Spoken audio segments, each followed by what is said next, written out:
بسم اللہ الرحمن الرحیم۔ السلام علیکم۔ سچی کہانیوں میں خوش آمدید ویئرس، آج پھر آپ کے لیے کسی کی زندگی پر بیتی سچی کہانی لے کر حاضر ہوئی ہوں۔ نئے آنے والے ساتھیوں سے گزارش ہے کہ اگر ابھی تک آپ نے ہمارا چینل سچی کہانیاں سبسکرائب نہیں کیا تو اس کو لازمی سبسکرائب کیجیے۔ چلیں اپنی کہانی شروع کرتے ہیں۔ کہتے ہیں کچھ لوگ اس دنیا میں برے نصیب لے کر آتے ہیں، شاید میں بھی ان میں سے ایک تھی کہ جب میں پیدا ہوئی اس دنیا میں پہلا سانس لیا، اسی دم امی نے اپنی زندگی کا آخری سانس لیا اور وہ فوت ہو گئیں۔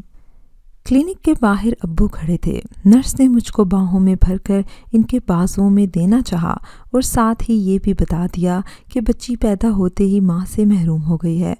امی کے مرنے کی خبر میرے والد صاحب پر بجلی بن کر ٹوٹی اور انہوں نے مجھے اٹھانے سے انکار کر دیا، کیونکہ ان کو اپنی شریک حیات سے بہت محبت تھی اور یہ ان کی محبت کی شادی تھی۔ بس میری شکل دیکھے بغیر وہ چلے گئے۔ میری 2 خالائیں تھیں۔ بڑی خالہ نے مجھ کو گود لے لیا اور اپنے گھر لے گئیں۔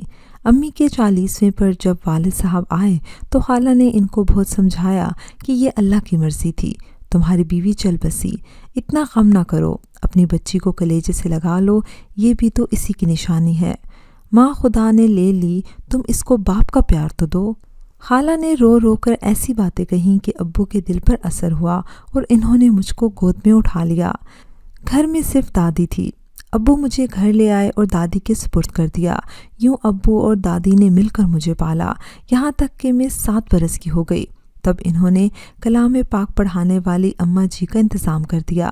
جب میں 15 برس کی ہوئی تو ایک روز والد صاحب نے مجھے اپنے پاس بٹھا کر سمجھایا کہ دیکھو بیٹا، یہ دنیا فانی ہے، تم نماز کی عادت ڈال لو۔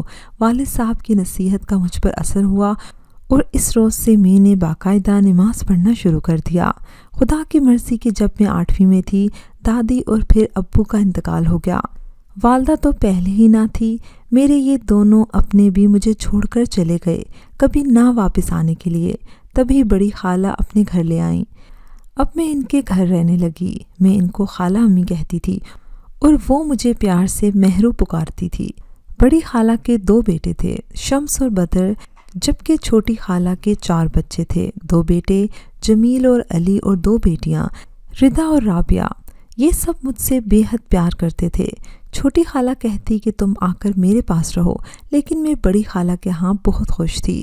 ان کا گھر جنت نظیر لگتا تھا، لہٰذا ان کو چھوڑ کر کہیں جانے کا میں تصور بھی نہیں کر سکتی تھی۔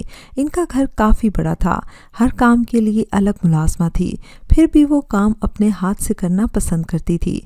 ان کے بچوں میں بدر میرا بہت زیادہ خیال رکھتا تھا، میں بھی اس کا کام بہت دل لگا کر کرتی تھی کہ ہم دونوں میں ذہنی ہم آہنگی پائی جاتی تھی۔ میں میٹرک میں تھی، بدر FSC میں تھے، وہ مجھ کو روز پڑھاتے تھے۔ جب بھی میں اس کی آنکھوں میں دیکھتی، اس میں میرے لیے پیار ہی پیار ہوتا تھا، یوں میں دل لگا کر پڑھتی تھی۔ تبھی میرے سالانہ پرچے بہت اچھے ہوئے۔ میٹرک میں نے پوزیشن لی، جس کی سب سے زیادہ خوشی بدر کو ہوئی۔ امتحان ختم ہو گئے، اب میں فارغ تھی، چھٹیاں تھیں۔ تبھی چھوٹی خالہ نے رابعہ اور ردا کو بھیجا کہ جاؤ مہرو کو گھر لے آؤ۔ وہ اصرار کرنے لگی کہ ہمارے گھر چلو۔ میں نے کہا خالہ امی سے اجازت لے لوں تو چلتی ہوں۔ خالہ سے پوچھا، انہوں نے اجازت دے دی، اور جب میں اپنا بیگ تیار کرنے لگی تو بدر آ گیا۔ مجھے تیاری کرتے دیکھ کر منہ بنا لیا اور بولا کہ تم نے کہیں نہیں جانا، چند دن کے لیے میں جا رہی ہوں۔ میں نے کہا چند دن کے لیے نہ جاؤ نا۔ وہ منہ بنانے لگا، چلو 1 دن کے لیے چلی جاتی ہوں۔ میں نے اس کی منت کی، 1 منٹ کے لیے بھی نہیں۔ اس نے فیصلہ دے دیا۔ تبھی ردا اور رابعہ لڑنے لگی کہ لو بھائی، یہ کیا بات ہوئی، تم اسے 1 روز کے لیے بھی نہیں جانے دو گے؟ کیا یہ کوئی تمہاری باندی یا زر خلید لونڈی ہے؟ جو بھی ہے، مگر اس کے جانے کے بعد میرا کام کون کرے گا؟ اتنے ملازم تو ہیں، وہ ٹھیک کام نہیں کرتے، مجھے ان کا کام پسند نہیں آتا۔ غرض میری خاطر بدر اپنی کزن سے الجھنے لگا تو میں بیگ رکھ کر نماز پڑھنے چلی گئی۔ اب وہاں تکرار جاری تھی، مہرو جائے گی، مہرو نہیں جائے گی۔ لڑائی ہونے لگی۔ تبھی بڑی خالہ نے مداخلت کی، ارے بھائی جانے دو اسے، کون سا ہمیشہ کے لیے جا رہی ہے، 2-4 دن رہ کر آ جائے گی، اس کا بھی جی چاہتا ہوگا کزن سے ملنے کو۔ بدر، تم کیوں اتنی ضد کر رہے ہو؟ وہ کوئی ہمیشہ کے لیے تھوڑی جا رہی ہے، اس پر ردا نے کہا، ہمیشہ کے لیے بھی ایک دن جائے گی ہمارے پاس، آپ دیکھ لیجئے گا۔ یہ ذو معنی بات تھی مگر کوئی نہ سمجھا۔ نماز پڑھ کر میں آئی تو بڑی خالہ بدر کو منا چکی تھی۔ میں نے اپنا بیگ تیار کیا اور چھوٹی خالہ کے گھر چند دن کے لیے رہنے کے لیے چلی گئی۔ مجھ کو یہاں آئے 4 دن ہوئے تھے کہ بڑی خالہ کا فون آ گیا، بیٹی اور کتنے دن رہو گی وہاں؟ جب چھوٹی خالہ اجازت دیں گی تب تک آپ ان سے بات کر لیں۔ وہ تو ٹھیک ہے لیکن اگر تمہاری مرضی ہے تو رہو۔ ادھر بدر نے 4 دن سے کپڑے بدلے ہیں اور نہ کسی کا ہاتھ کا کھانا کھاتا ہے۔ یوں بھی سارا گھر اداس ہو گیا ہے، لگتا ہے جیسے تمہارے چلے جانے سے مکان خالی ہو گیا ہو۔ آپ آ کر لے جائیے تو چھوٹی خالہ نہ روکیں گی، میں نے کہا۔ تبھی شام کو شمس اور بڑی خالہ مجھے لینے کے لیے آ گئے۔ چھوٹی خالہ بگڑنے لگی کہ 4 دن بھی نہ رہنے دیا اور آپ لوگ لینے آ گئے، یہ کیا بات ہوئی؟ کیا مہرو ہماری کچھ نہیں لگتی؟ کیا ہمارا اس پر کوئی حق نہیں؟ ٹھیک ہے خالہ جی، مگر شمس نے کہا، مہرو سے ہمارے گھر کی رونق ہے، آپ کو پتہ ہے نا، ہماری کوئی بہن نہیں، تبھی اس کے جانے سے گھر خالی ہو جاتا ہے، اور جب اس کا بیاہ ہو جائے گا اور وہ ہمیشہ کے لیے تمہارے گھر سے چلی جائے گی تب کیا ہوگا؟ تب کی تب دیکھی جائے گی، کیا پتہ ہم کبھی اسے اپنے گھر سے جانے ہی نہ دیں۔ چل ہٹ بڑا آیا، چھوٹی خالہ نے منہ بنایا، بہرحال میں واپس لوٹ آئی۔ ردا اور رابعہ روکتی رہ گئی۔ چھوٹی خالہ کا بڑا بیٹا علی پڑھنے کی خاطر بیرون ملک گیا ہوا تھا۔ انہی دنوں وہ گھر آ گیا تو سب لوگ اس سے ملنے گئے لیکن میں نہ گئی۔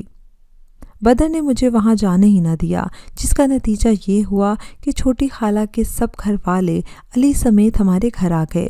کافی دنوں کے بعد علی کا سامنا ہوا تھا۔ جب اس نے مجھے دیکھا تو بس دیکھتا ہی رہ گیا۔